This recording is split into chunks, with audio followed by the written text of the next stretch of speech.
So this may seem like a philosophical question. Why do we do, what we do? And I'm going to try to answer that, philosophical question as I go through the slides. Um, Essentially, I'm going to talk at a very high level, a life insurance company's economics. By no means, I have a degree or a knowledge in economics or finance, but this is based on what I have seen and what I have learned along the way working in finance IT. Uh, so starting at 9 o'clock in this diagram, policy holder, I'll go in the clockwise direction in terms of who brings the money to the company, where does the money go, and then what's the sort of flow of that money, and how does it relate to what we do. So policy holder, our end customer, the folks who are paying for the products, are the one who are bringing money into the company, which says that look, I want to buy an insurance product, or I want to buy annuities or whatnot, right?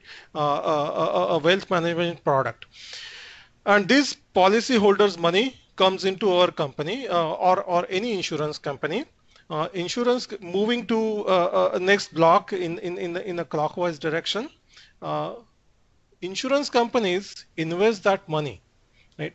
So a lot of the money goes back and forth between the company and the investment what our company makes.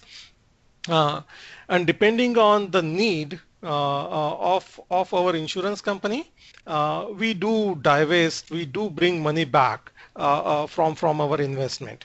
um, the next block is our expenses, benefits. Benefits we have to pay to our policy holder who gave us money in the first place. And then profits. The profits we need to we need to share with our we need to share with our shareholders. If you have seen Roy Gori's presentation, three items: policy holder, which come in the benefit question. Our customers are in the first block, benefits. Expenses, that's really us. No, we are an expense to the company. The salaries which get paid to us, the desk on which we sit, the computer we use, or the server farms we utilize, they are all expenses. So that's second part of the equation is us, no expenses. And the third part is profit. That's where the shareholder comes in.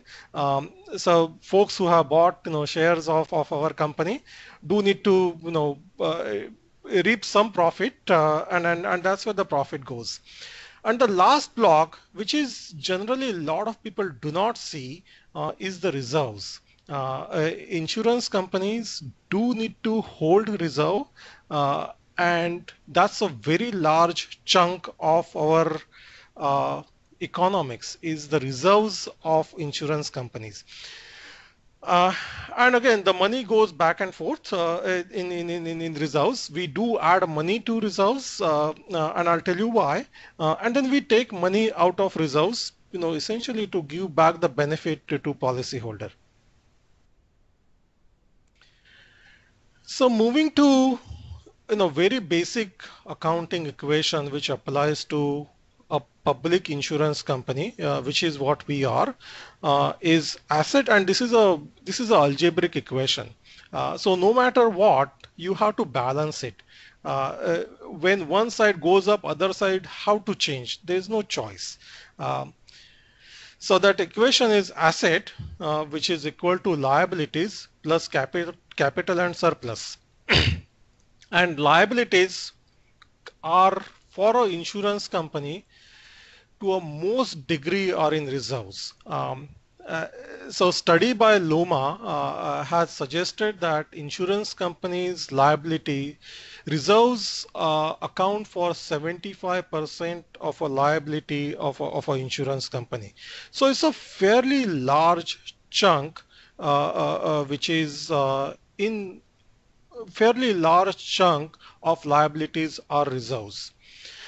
And assets are mostly invested in fixed income. such as government bonds, such as bonds and mortgages, which tend to give you a good steady supply of low risk investment money. And that's where our company and that's where typically most insurance company invest money. Uh, there are a number of accounting bases or financial reporting bases. I'm going to touch on this very high level basis and why, what are those bases, and what do they, whom do they serve? Um, in United States, uh, insurance is regulated by state government. Uh, and state government, each one of them have own set of rules, and in order for insurance company to do to be able to do a business in all state, all these state government come together, and their body is called NAIC, which is National Association of Insurance Commissioners. So NAIC has a reporting basis called stat basis, statutory basis, and it is by NAIC, it is for NAIC regulators. These are the folks who make set of rules for insurance companies, and their focus is, can an insurance company pay to its policyholders or the beneficiaries of this policyholder uh, in the case of a event which requires a payment. So their focus is, somewhat razor sharp. Can we pay? It's really ability to pay. It is more towards the solvency of a company. Is an insurance company financially solid so that it can pay? And because of that, they have a balance sheet orientation. Uh, the next is IFRS. IFRS is International Financial Regulatory Standard. It is by IASB, and I might be off, is International Association Standard, International Accounting Standard Board. John Hancock has been following IFRS, or John Hancock and Manulife has been following IFRS for last 2+ years. Prior to that, John Hancock was following US GAAP, which is a local, which is a US accounting standard. IFRS is global in nature. We follow IFRS 4, which is current IFRS standard for insurance companies, and eventually in year 2021 we will be moving to IFRS 17, which came out 2 months ago. IFRS is for investors. The focus of IFRS is towards the earnings. Are we making enough money? Is the profit what we are showing, are they comparable to a profit which is shown by some other company? So it is for investors. It is for the analyst who review our company, and it is for lenders, who give money to us. Is our investors, right? And because of that, IFRS is more income statement oriented. And how did you do this year? How did you do this period? And the last is tax, which is IRS, and IRS is more, focused on in terms of, are we paying enough taxes? Are we paying the right taxes on our earnings? So as I said, liabilities are mostly reserve. So our company liabilities are mostly reserves. There are two types of liabilities. One is active life. The active life liabilities are for policies which are in force, such as long-term care policy. Active life liabilities are for unearned premium. They are for account balances. People who have people who have kept money with us, we need to have reserves for those, and they are also benefit reserves. For life insurance policy, we need to hold reserves to make sure that we are able to pay them in the case of event which has occurred for the payment. And there are claim reserves. Claim reserves are IBNR, which is a date has occurred but it has not reported, which is called incurred but not reported. Uh, so IBNR reserves are we have to hold it because it takes time for beneficiaries of the policy to communicate to us that an event has occurred. And those are also claim reserves for LTC policies which are on claim and we are making payment.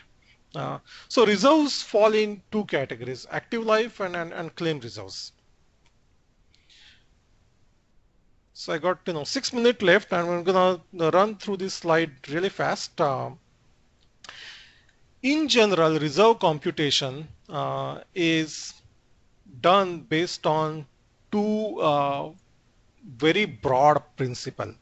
Um, the first principle is NLP method, net level premium method, which says that you have a steady state of premium coming in, uh, and you adjust your reserves based on that steady average annual premium, which is called a NLP premium. And the second underlying principle is probability and laws of large number, that we are not insuring one policy, we are insuring hundreds and thousands of policies. And as that number grows of number of policies we are reserving, um, the probability of achieving the target of what actuarial computation call for gets higher and higher.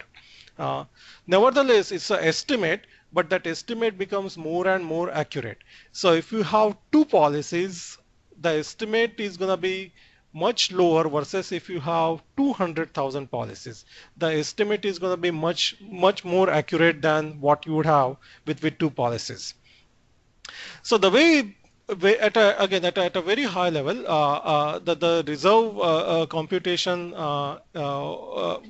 works is in this case, I'm assuming NLP of $150 every year. At the year one, we started with no reserves because we didn't have that policy. The policy holder paid $150 in NLP. We assumed the benefit of $50 because initially the risk of making the payment is lower, so you build your reserves. So $150 dollars of NLP, $50 went in assumed benefit, and the rest of the money went in reserves. So that's where we have your $150 split. So as we go into year 2 and year 3 and year 4, we keep on adding money into reserve, but the addition of money becomes smaller and smaller. So as you go in the graph from left to right, each year you add money into reserve and you build the reserve. Eventually, as they say in taxes and death, both you cannot avoid. So at the year 5, the policy holder dies, and then we release reserves, and at the end of that period the reserves are zero. So that's how at a very broad level reserve computation work. Is you have a set NLP premium, NLP dollar coming in the reserve computation. Each year you allocate money and you build your reserve. In the initial period you build lot more reserve, and the later period you take down reserve.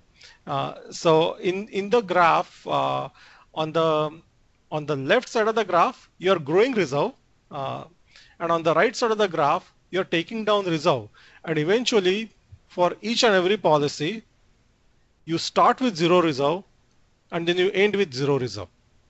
So if you look at on the table, year one, start of the reserves are zero, and at the end period, year five, end of the reserves are zero. This is a very basic concept in terms of reserve computation. Reserve calculations are extremely difficult. We employ about 6,000 to 8,000 CPU cores every quarter to do reserve calculation of our company. Um, uh, at the end of year 2005, when we had just migrated to cloud, uh,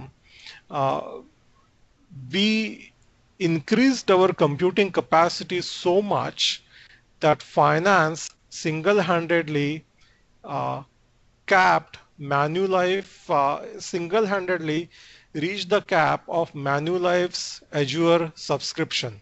Um, Reserve computations are highly complicated, they are highly mathematical, um, and they have a lot of computing requirement.